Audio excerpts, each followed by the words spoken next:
Hi, I'm Jeff Poole with iCar, part of the subject matter expert team.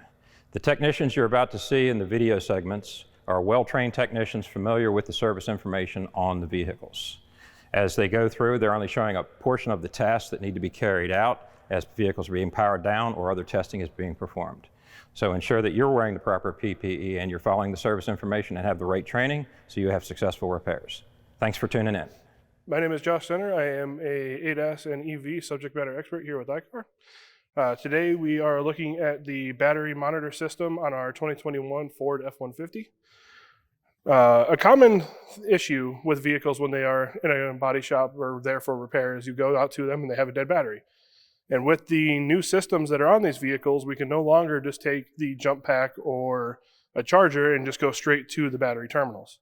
So referencing the vehicle service information and sometimes the owner's manual as well, we find that with this particular vehicle, if you're going to charge the battery, they want you to remove the negative terminal from the battery, and then you can just put a charger on normal from the positive post to the negative post and charge the battery that way. If you're going to be jump starting the vehicle, you leave the terminal on the battery as it was normally. You would put the positive to the battery positive terminal, and then the negative you would place on the ground strap.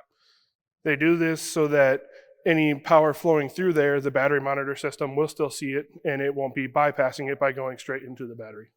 Within the ScanTool software, there is the ability to relearn the battery, and you would only use this when replacing the battery. You would not do this if you recharge the battery or after any jump starter work has been done. You would only do that if that is a brand new battery.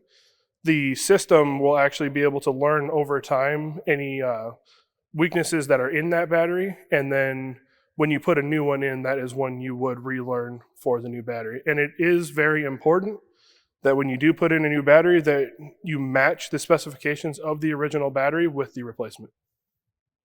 Thanks for watching.